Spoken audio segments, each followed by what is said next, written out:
जो बीपीएससी 3 का एग्जाम जो है अगस्त महीने में होने थे, वो मार्च महीने में कराया जा रहा है। अभ्यर्थियों से स्टेट की परीक्षा भी नहीं ली गई और उससे पहले ही कंपटीशन का जो एग्जाम है वो करवा लिया जा रहा है। कहीं ना कहीं ये राजनीति से प्रेरित तो नहीं है। आप 2019 में स्टेट का परीक्षा हुआ तो 2023 में एग्जाम हुए।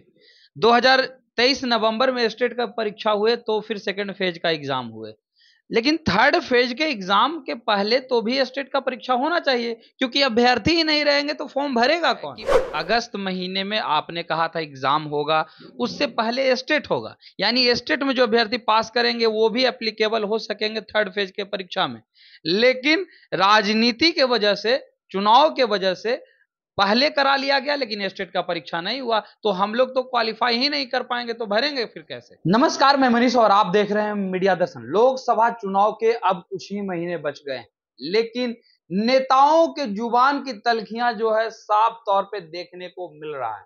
आपको बता दें कि लालू प्रसाद यादव पे जहां लोग चारा चोर के नाम से बोल रहे हैं, तो वही लालू प्रसाद यादव ने भी अमित शाह को लेकर के बड़ा बयान दिया था। उन्होंने कहा कि अमित शाह को उल्टा लटका देंगे। इसी मुद्दे पे बात करने के लिए हमारे साथ मौजूद है आरएलएम के राष्ट्रीय महासचिव सह प्रवक्ता शंभुनाथ सिन्हा जी। शंभुनाथ जी, लालू प्रसाद यादव ने भी एक बड़ा बयान दिया। उन्होंने कहा कि अमित शाह को उल्टा लटका देंगे, क्या कहेंगे आप।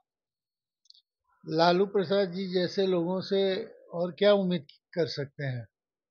जैसी संस्कृति है उनकी, जैसी भाषा है, तो इसमें वो किसी को भी कुछ बोलते रहते हैं या बोल सकते हैं, यही समझा जा सकता है। अगर बात की जाए तो उन्हीं के विधायक, आरजेडी के ही विधायक नरेंद्र मोदी को निर्वंश तक कह दिए। क्या ये शब्दों की गरिमा क्यों नहीं ख्याल में रखा जा रहा है नेताओं के द्वारा।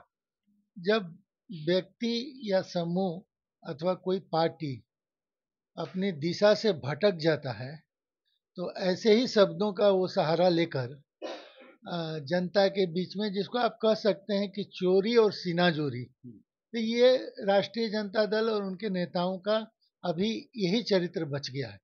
अगर बात की जाए तो आप एनडीए के साथी हैं, घटक दल के नेता हैं। कहा यह जा रहा है कि उपेंद्र कुशवाहा जो है नाराज चल रहे हैं, क्योंकि अगर बात की जाए 3 दिनों के भीतर 2 दिन संजय जायसवाल जो है उनसे मिलने के लिए पहुंचे। अभी तक सीट शेयरिंग पर बात भी नहीं हो पाई है। चिराग पासवान अलग नाराज दिख रहे हैं। क्या लग रहा है, एनडीए में सब कुछ ठीक नहीं चल रहा है क्या, क्योंकि सीट शेयरिंग पर भी बात अभी तक नहीं हो पाई है। नहीं, नाराज चल रहे हैं लोग, ये तो मीडिया वाले लोग बता रहे हैं। हम लोग को तो ऐसा कुछ अनुभव नहीं हो रहा है। नाराज क्यों रहेंगे? सब लोग संतुष्ट हैं, सब लोग एक मकसद के लिए साथ में आए हैं और उस मकसद में बहुत ही मजबूती के साथ आगे काम किया जा रहा है। नाराजगी का कोई सवाल नहीं है।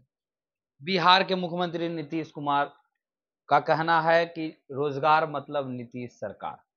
आप लोग भी इस बात से सहमति जाहिर करेंगे। लेकिन अगर बात की जाए तो जो बीपीएससी 3 का एग्जाम जो है अगस्त महीने में होने थे, वो मार्च महीने में कराया जा रहा है। अभ्यर्थियों से स्टेट की परीक्षा भी नहीं ली गई और उससे पहले ही कंपटीशन का जो एग्जाम है वो करवा लिया जा रहा है। कहीं ना कहीं ये राजनीति से प्रेरित तो नहीं है। इसमें राजनीति क्या है? सरकार की जिम्मेवारी होती है रोजगार का सृजन करना, रोजगार देना लोगों को।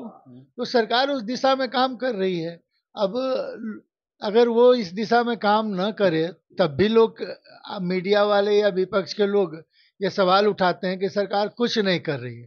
तो अब जब सरकार कर रही है, सब कुछ कर रही है, तो अब इस पर सवाल उठाना तो उससे पहले जैसे आप 2019 में स्टेट का परीक्षा हुआ तो 2023 में एग्जाम हुए।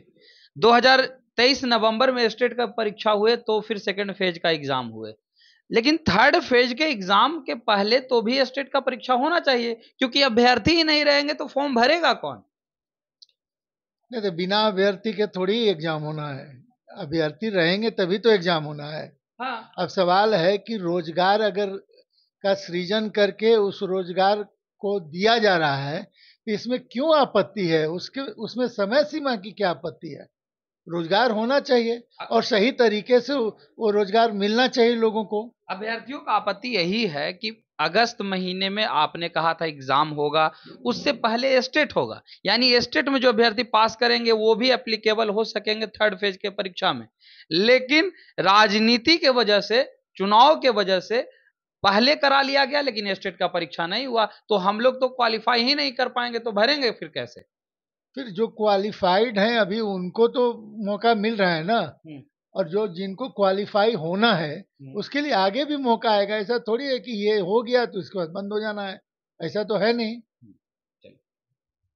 ये थे हमारे साथ आरएलएम के राष्ट्रीय महासचिव सह प्रवक्ता शंभुनाथ सिन्हा जी, जिन्होंने सीधे तौर पे कहा कि एनडीए में सब कुछ ठीक है। साथ ही साथ रोजगार के मुद्दे पर भी इन्होंने कहा कि बीपीएससी टीआरई 3 का परीक्षा हो रहा है, इसके बाद 4 का भी परीक्षा होगा। आने वाले भर्ती प्रक्रिया में स्टेट के अभ्यर्थी शामिल होंगे जिनको इस बार मौका नहीं मिल पाया। इस तरह के तमाम अपडेट के लिए देखते रहे मीडिया दर्शन। धन्यवाद।